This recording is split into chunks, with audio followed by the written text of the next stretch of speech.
Bonjour à toutes et bonjour à tous. Bienvenue dans cette nouvelle émission, le Burger du mois. Le Burger du mois, c'est quoi? C'est tout simplement le Big Mac de la pop culture, le burger parfait qui chaque mois sur MCM vous proposera l'essentiel de l'actu de la culture qu'on aime. Comics, musique, cinéma, jeux vidéo, toys, un œil vers le futur, un autre dans le passé. Moi, Joe Hume. Et moi, Nico Pratt. Nous nous engageons à vous offrir chaque mois l'essentiel de la pop culture. Au menu de ce premier burger du mois, Joe. Alors le steak, c'est-à-dire le morceau principal du burger, et notre gros dossier, ce sera Tim Burton est-il mort? Les pickles, ce qui apporte le piquant au burger, ce sera le maxi clash Alan Moore contre Hollywood. La salade, ou la pause nostalgie si vous préférez, nous ramènera en 1986 avec un film culte. Et la sauce, le truc en plus qui fait toute la différence, s'intéressera à un personnage peu commun, un musicien du nom de The Range. Chaque burger, tu seras d'accord avec moi Nico, se doit d'être excellent et le burger du mois ne déroge pas à la règle. Celui que vous allez déguster aujourd'hui est garanti sans conservateur. Et chaque mois, nous débuterons donc cette émission en évacuant les trucs louches ou tout simplement mauvais que nous n'avons pas désiré inclure dans notre recette. Le premier burger du mois sur MCM, c'est parti.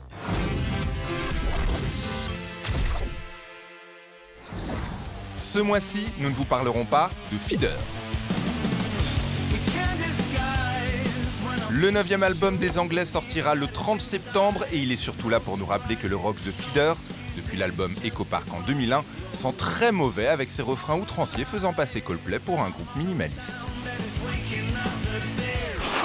Don't want people to see what, huh? A little bit of this. Nous ne vous parlerons pas non plus de la 10e saison de Big Bang Theory qui s'apparente clairement à la saison de trop, ce que nous pensions déjà au sujet de la 3e, la 4e, la 5e et ainsi de suite. Wipe that smug smile off your face.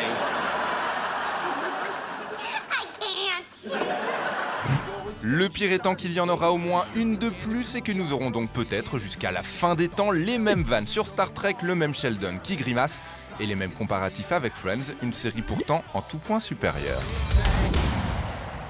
Le steak, c'est le gros morceau du burger et donc dans le burger du mois, ce sera chaque mois notre gros dossier, celui sur lequel nous nous écharperons, nous prendrons le temps, nous disséquerons et on va pas se faire que des amis Nico. Ça c'est sûr, le steak de ce mois-ci, Tim Burton, qui est mort. Apparemment.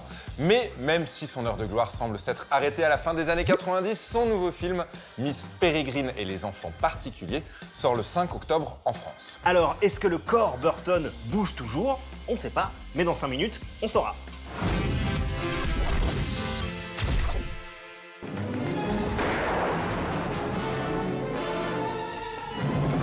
L'un des thèmes de discussion favoris des passionnés de pop culture que nous sommes est sans conteste le fameux « C'était mieux avant », propice à tant d'interprétations diverses et variées sur l'évolution de nos médias fétiches, le cinéma, les jeux vidéo, les comic books, etc.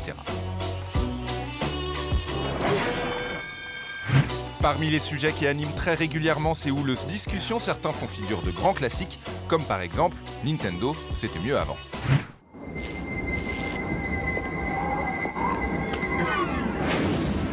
Decide to step up to this kind of power, this kind of challenge, this kind of flying, crashing feeling. When you decide to get serious, now you're playing with power, superpower. Tiens, je ne sais pas si vous avez capté, mais c'est Paul Rudd alias Ant-Man qui joue à la Super Nintendo dans cette pub. Autre sujet qui revient souvent, Frank Miller, c'était mieux avant, ou encore un de nos grands favoris, notre steak du mois, Tim Burton, c'était mieux avant. Mais à partir de quand considère-t-on que l'on passe de avant à après, Nico? Parce qu'en ce qui concerne Tim Burton, on note plusieurs tendances. Certains prétendent que tout a commencé à partir en vrille dès Sleepy Hollow. Ça, c'est la team des gros blasés qui refusent de reconnaître que Sleepy Hollow est un exercice de style somptueux, d'une efficacité toute simple à l'imagerie gothique fascinante.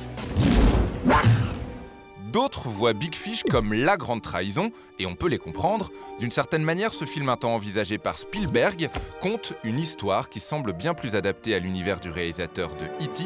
que celui de Beetlejuice. It's showtime. Pourtant, Tim Burton livre ici un récit émouvant, sincère sur un rêveur incapable de faire la différence entre la réalité et le monde qu'il a inventé. Bref, une fois encore, la mise au pilori de Tim Burton est ici discutable. La plupart des fans affirment que c'est son remake de La Planète des Singes qui a scellé sa perte, Tim Burton essayant désespérément d'être à la hauteur d'un grand faiseur de blockbuster, James Cameron. Ces gens, on les appelle les clairvoyants, même si d'autres y voient un remake réalisé à l'ancienne, avec des décors et des costumes en dur, des effets spéciaux physiques et un scénario très science-fiction pulp, au charme finalement désuet.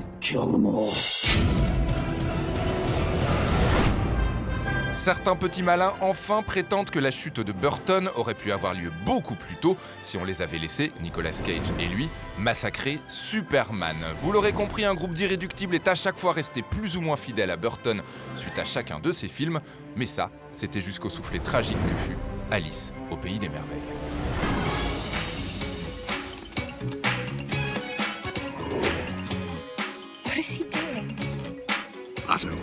Un succès public mais un flop critique et surtout son film le moins personnel.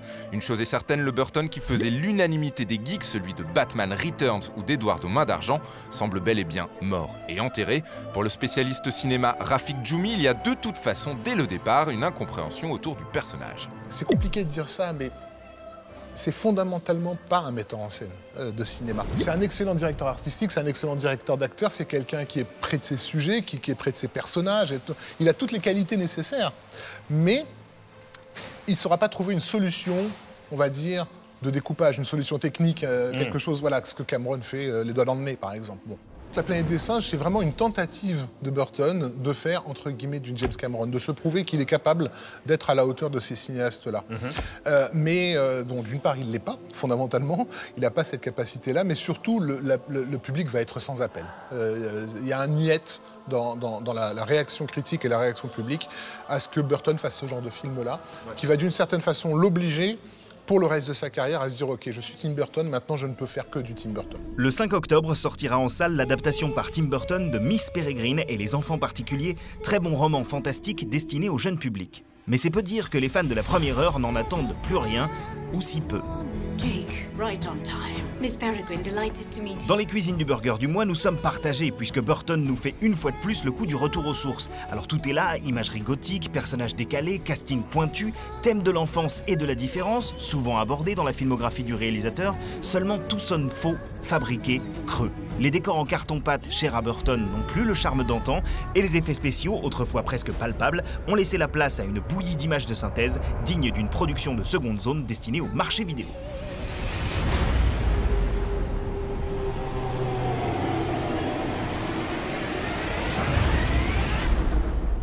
La direction artistique paraît bien trop lisse une fois de plus. On assiste au triste spectacle d'un ancien magicien du macabre, créateur d'un univers identifiable dès le premier plan, devenu marionnettiste de fêtes foraines. Miss Peregrine aura cependant un mérite, un seul, celui de faire découvrir le bouquin dont il est tiré. Mais après tout, ce n'est que notre avis. Alors Tim Burton, Jugement dernier ou Résurrection, selon Rafik Djoumi, la Renaissance n'est pas à l'ordre du jour. Quand on voit l'amplitude de la chute qu'il a faite depuis justement le milieu des années 90 à un film comme Alice au Pays des Merveilles, par exemple, c'est très difficile de se relever de ça. Il y a eu tellement de compromissions dans ce qu'il a lui-même créé que c'est difficile. Je ne vois pas comment il peut régénérer ça. Encore une fois, je pense que la seule chose pour lui souhaitable, ça serait qu'il tue Tim Burton. Et il ne peut pas le faire. Il ne peut pas le faire à cause des studios, il ne peut pas le faire à cause du public. Pedro Almodovar est un fan de cinéma d'horreur. Il ne pourra jamais faire un film d'horreur de sa vie. Il est pris au piège de la trademark qu'il a créée. Ouais. Il y a toute une industrie qui dépend du fait qu'il fasse du Pedro Almodovar. De la même façon que Burton, il y a une partie de l'industrie qui dépend du fait qu'il fasse du Tim Burton. Il a cette responsabilité et je ne vois pas comment il peut s'en sortir, à moins de faire un film sous pseudonyme. Votre réponse à vous, elle est bientôt dans les salles. Promise me one thing, Jake, that you will look after them all. I promise. Le cheddar, dans le burger du mois, c'est le bon plan de notre ami américain. Et cet ami américain, c'est qui? C'est Drake. C'est Drake, le rappeur. C'est notre pote. Le chanteur? Ouais, exactement. D'ailleurs, on peut même vous dire qu'il habite à Chicago. Hein? Il habite à Chicago, Drake. Tu crois pas? Si. Bon, faut vérifier. Mais copain. Mais oui, Drake, le rappeur, c'est notre pote. Donc, et tous les mois, dans le burger du mois, il va nous envoyer ses bons plans. Parce que forcément, vu qu'il habite aux États-Unis, bon, bah, il a les choses avant nous. Et du coup, il les partage avec nous. Et nous, évidemment, on vous communique les infos. Parce qu'on est comme ça dans le burger du mois, on est généreux. Téléchargé, c'est débile. Non, on télécharge pas, t'es ouf. On attend que nos potes venus des États-Unis, comme Drake, nous envoient les bons plans. On télécharge genre en torrent. Non, genre via le burger du mois, grâce à Drake. Donc bon, laisse-moi finir. Grâce à Drake, aujourd'hui, on vous présente ce qu'il ne faudra certainement pas rater dans les prochaines semaines. C'est le cheddar, c'est le bon plan de Drake. Le cheddar. Le cheddar.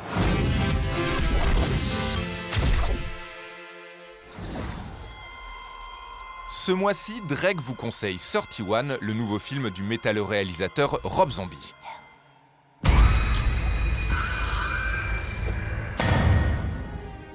Si le 6e long métrage du monsieur est bien sorti aux États-Unis, en revanche, aucune news concernant une éventuelle présence dans les salles françaises. Une injustice, compte tenu de la qualité du cinéma de Rob Zombie, grand amateur du genre horrifique et excellent artisan au moment de coucher sur pellicule nos pires cauchemars. Dans 31, on suit les tourments de 5 personnes choisies au hasard et séquestrées qui doivent s'affronter afin qu'il ne reste qu'un seul survivant. Cela promet un spectacle malsain et jouissif, comme on les aime finalement, et peut-être même un futur grand film à l'image du Devil's Reject de Rob Zombie sorti en 2005, qui reste à ce jour son grand chef-d'œuvre. Drake approuve, donc nous aussi. We are going to play 31. La sauce, c'est le truc en plus qui peut faire toute la différence. Et dans le burger du mois, c'est un personnage pas nécessairement connu, ou en tout cas trop méconnu, que nous mettons en avant pour son talent, pour sa passion, ou tout simplement parce qu'on le trouve cool. Il se fait appeler The Range. Vous ne le connaissez peut-être pas, et pourtant, cet artiste américain de Brooklyn est signé sur le label anglais Domino, la maison des Kills, des Arctic Monkeys, de Franz Ferdinand, excusez du peu, et qui vient même de sortir son 2e album. Mais surtout, The Range a une idée absolument loufoque mais absolument géniale, aller dénicher dans les tréfonds du web et plus particulièrement de YouTube des artistes sans vue dont les chansons n'ont pas attiré plus de quelques clics de la part des internautes. Comme les vidéos que je faisais avant sur internet. Enfin bref, le tout, ça a donné un album, Potential, mais également un documentaire, Superimpose, sorti le mois dernier. Une idée farfelue pour un disque qui ne l'est pas moins, et forcément, on a voulu en savoir plus sur James Hinton, alias The Range, entretien sur YouTube, bien évidemment.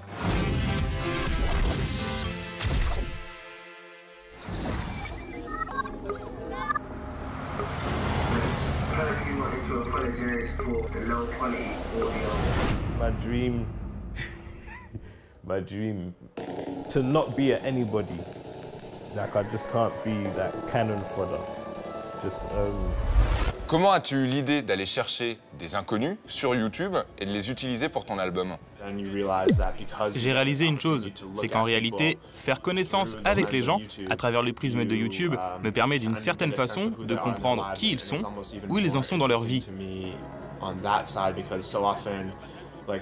Et cela m'intéresse davantage que, par exemple, un album tout propre, trop policé, délivré par un label, avec un son manufacturé, impersonnel. Les vidéos YouTube nous présentent des choses intimes. Pourquoi est-ce qu'ils chantent sous la douche? Pourquoi enregistrent-ils des morceaux dans un parc? En gros, qu'est-ce qui les inspire à ce moment de la journée et les pousse à appuyer sur la touche play? Je trouve cela véritablement fascinant.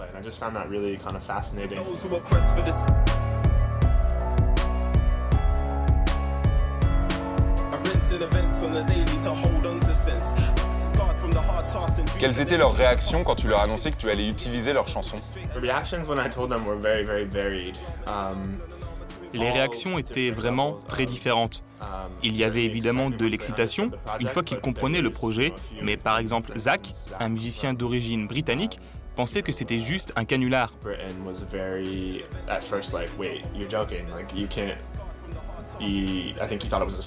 Je peux le comprendre.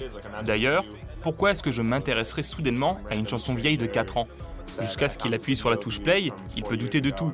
Je pourrais simplement être un spam de plus après tout. Qui sait? C'est Internet, et donc pas forcément l'endroit le plus propice pour aborder les gens de manière crédible. Vous savez, sur YouTube, les utilisateurs ne lisent que rarement leurs messages. J'ai donc dû faire un minutieux travail de détective, et aussi j'ai fait attention à la façon de les aborder. Car clairement, sur Internet, les gens sont méfiants, ils sont tous sur leur garde.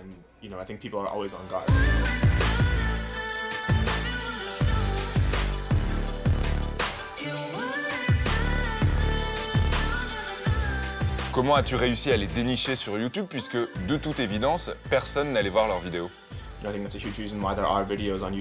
L'une des multiples raisons pour lesquelles certaines vidéos YouTube grimpent jusqu'à plus d'1 milliard de vues, c'est parce qu'ils ont recours à divers algorithmes qui te dirigent vers des vidéos populaires qui, par ce procédé, gagnent de plus en plus en popularité.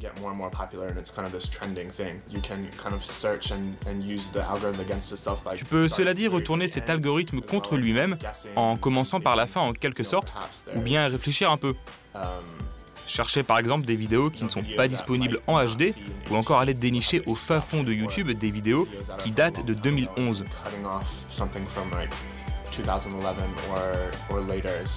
Petit à petit, j'ai commencé à développer des techniques de recherche et à devenir un expert pour débusquer des vidéos qui normalement demeurent introuvables.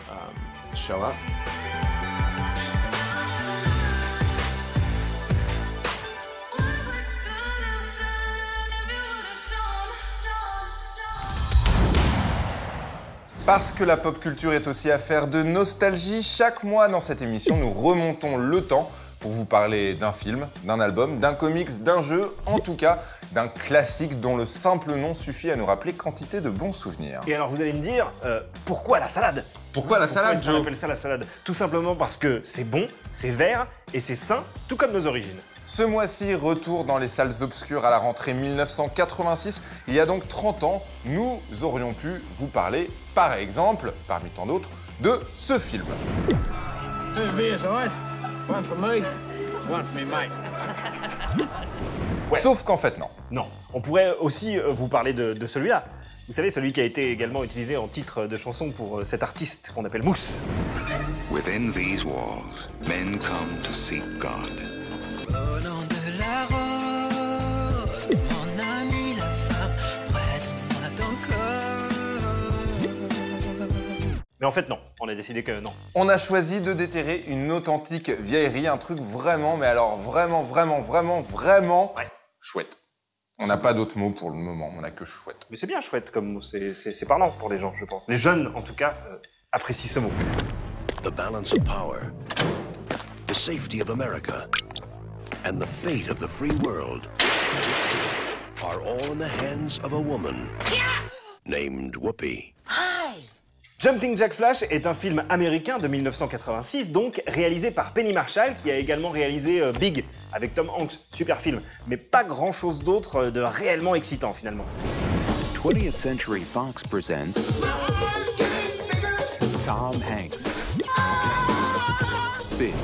Mais là, tout de suite, vous vous demandez pourquoi parler de Jumping Jack Flash. Eh bien parce que, je vais te le dire Joe, parce que Whoopi Goldberg, déjà, Jumping Jack Flash n'est que son 3e film, le 2e étant rien moins que La couleur pourpre de Steven Spielberg, et que si quelques années plus tard, après le premier Sister Act, ce sera le début des emmerdes dans sa carrière, à l'époque, elle est en passe de devenir une méga star. Youpi!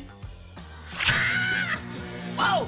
Get it, get it, get it! On aime également ce film pour son pitch profondément daté, puisque dans le film Whoopi Goldberg, on dit pas Youpi Goldberg. Ça dépend, ça dépend des pays. Whoopi Goldberg. Bref, elle interprète une employée de banque qui communique dans le monde entier avec ses clients grâce à un ordinateur. Et qu'un jour, elle se retrouve face à un message codé. Et que des gens meurent. Et qu'une conspiration doit être mise à jour. Alors cela ne vieillit pas très bien, on va pas se mentir, mais ça rend le film plutôt touchant. En tout cas, bien davantage que Track sur Internet. Sauf si on aime les bouses. Mais au risque de plomber l'ambiance, nous aimons aussi ce film, car il s'agit d'un testament, celui de Giancarlo Coppola. Et oui, Giancarlo Coppola, qui était donc le fils aîné de Francis Ford Coppola, et qui fut commissionné après le tournage pour réaliser quelques plans supplémentaires de la ville de New York, puisque Giancarlo était tout simplement l'ex-petit ami de la fille de la réalisatrice de Jumping Jack Flash, Penny Marshall. Mais il décéda dans un tragique accident de bateau dont nous tairons les détails ici, et il est mort peu avant les prises de vue. Le film lui est donc dédié. Et pour ne pas se quitter sur une info aussi triste, parce que franchement c'est un petit peu triste, hein, c'est pas la joie. Comment Nico et moi aurions-nous pu choisir autre chose qu'un film intitulé Jumping Jack Flash?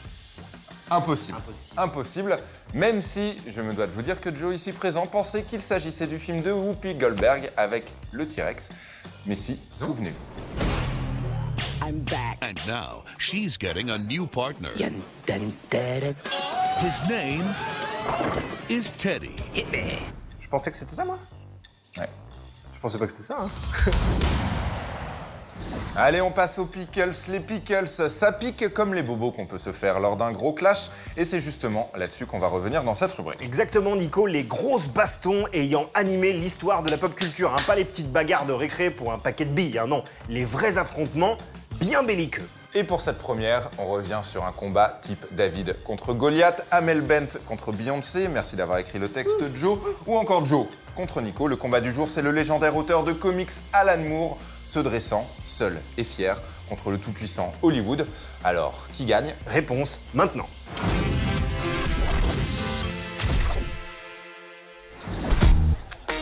Alan Moore est l'auteur de chefs-d'œuvre tels que From Hell, Watchmen ou V pour Vendetta, tous adaptés au cinéma. No. Malheureusement, si, et face à ces adaptations, le Britannique se fait invariablement froid et défaitiste.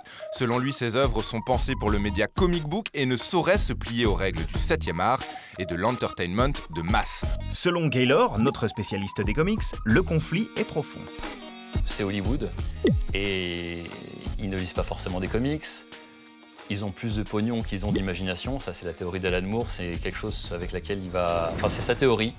En gros, soit t'as l'imagination, soit t'as du pognon. Et c'est ça vraiment le conflit entre les deux entités. C'est que à Hollywood, ils n'ont pas le temps de lire. Ils n'ont pas forcément envie d'adapter à la lettre ce qu'Alan Moore fait. Mais il faut qu'ils aient un nom. Il faut qu'ils aient le nom From Hell, il faut qu'ils aient le nom Constantine.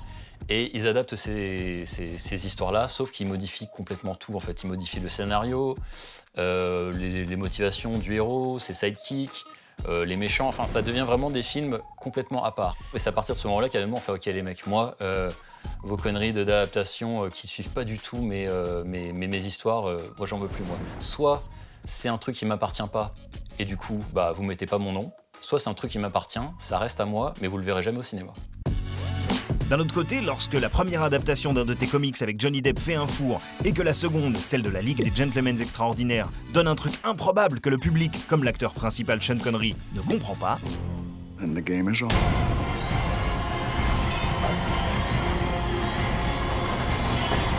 Bon bah, y a de quoi te dire que les exécutifs d'Hollywood n'ont rien compris à ton art. LXG, the League of Extraordinary Gentlemen. Hollywood ne lâche rien et enchaîne les adaptations de V pour Vendetta et de Watchmen par Zack Snyder. Alan Moore, lui, ne valide toujours pas, mais il ne peut rien y faire, l'éditeur DC Comics possédant les droits de ses créations. Si DC veut faire une œuvre, ils la prennent. Et ensuite, ils doivent donner de l'argent au créateur, forcément. Sauf que le créateur, Alan Moore, ne veut pas voir son nom figurer sur le truc, donc il n'a pas son nom crédité, il ne reçoit pas d'argent. Alan Moore et Hollywood, une histoire d'amour pour le moins contrariée. Someone who would be next. Bon, le burger du mois est quasiment prêt, mais vous ne croyez quand même pas qu'on va vous laisser sans accompagnement. Il faut encore ajouter, Joe, les frites. Ah bah oui, les frites, bien entendu, vous le savez, c'est un petit peu l'atout gras du burger. Et pour les gras gamins que nous sommes, et que vous êtes certainement, puisque vous regardez cette émission, c'est au moins aussi indispensable que tout le reste. Et dans le burger du mois, les frites, c'est tout simplement nos objets. Exactement, chaque mois, cette émission sera le théâtre d'une battle. L'objet de Joe, donc le mien, contre celui de Nico. Et avant de vous dévoiler ce qu'on a ramené, sachez que nous comptons sur vous pour départager sur les réseaux sociaux nos objets. Vous pouvez voter avec le hashtag Burger du mois. Sur Twitter, sur la page Facebook de l'émission, vous pouvez même nous envoyer un petit courriel après tout, c'est possible. Vous avez le droit. Mais donc, on y va? C'est parti? Allez, ok, vas-y, voici à toi les l'honneur. jouets. Alors moi, j'ai ramené ça. Hulk, il est gros comme mon enfant, hein, voire même un petit peu plus grand. C'est tout simplement le Hulk qui est sorti à l'époque du premier film Avengers. Donc c'est le Hulk de Mark Ruffalo, à ne pas confondre avec celui de Edward Norton. Au niveau des droits, c'est pas du tout le même bazar. Bref, c'est un objet qui coûte un peu un bras, mais que vous pouvez trouver assez facilement sur les internets ou alors dans des boutiques spécialisées à travers le monde, à travers la France, à travers la région parisienne également. Et voilà, il est cool, non? Il est articulé et tout. On dirait que c'est une statue, on dirait que c'est pour les adultes, mais en fait, un enfant peut quand même jouer avec. Tu vois, tu peux... Oh là, il me fait du boucan, mais tu peux lever les bras. Il y a même des... Des doigts. Ouais, des doigts, mais avec des fils de fer dedans. Comme ça, tu peux lui faire des petits mouvements rigolos. Enfin, c'est un peu ce que tu veux, quoi. Voilà. Tu vois, il est fan de rock, là, par exemple. D'accord. T'as ramené quoi, toi? Moi, j'ai un porte-clés Jar Jar Binks qui fait aussi porte-monnaie et c'est très pratique parce que tu peux mettre des pièces. Mais tu peux les sortir après ou pas? Les pièces. Mais Jar Jar Binks, est-ce que tu peux nous expliquer qui c'est? Je connais pas. Attends, j'arrive. Donc, je pense que cet objet, vous pouvez le trouver à peu près nulle part. Sauf si, Nico, tu nous dis où est-ce que tu l'as trouvé, parce que ça me paraît... je l'ai jamais vu de ma vie. Voilà, donc vous pouvez bien entendu voter sur Twitter, sur Facebook, pour l'objet que vous préférez. Hein, je vous rappelle le hashtag, le burger du mois, Hulk, contre... le porte-monnaie Jar Jar Binks. Voilà. À vous de jouer.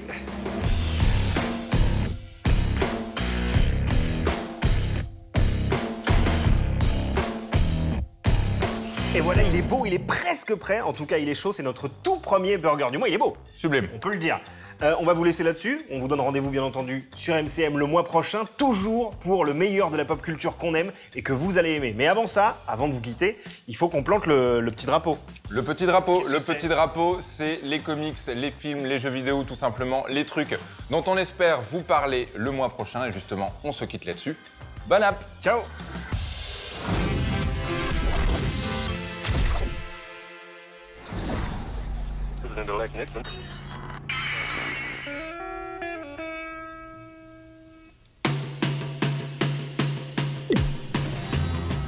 Le mois prochain, on croise très fort les doigts pour vous parler du jeu Mafia 3, la suite, vous l'aurez compris, de Mafia 2 qui date tout de même de 2010. Et on a hâte de se rendre à New Bordeaux, une version alternative de la Nouvelle-Orléans en 1968, où nous suivrons un homme de retour du Vietnam désireux de lancer son propre gang.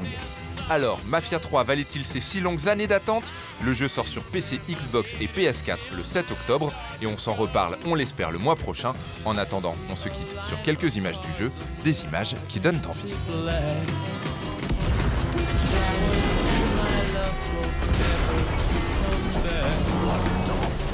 Mais il a décidé de décéder, tu penses? Arrête, putain. Arrête. Elle est bien celle-là. Ouais. Un Bluetooth, tous pour un. J'ai envie de dire qu'elle est bien. Les frites, c'est l'atout chic et choc du burger. J'ai écrit ça, je suis désolé. Wow, tu l'as pas vu venir.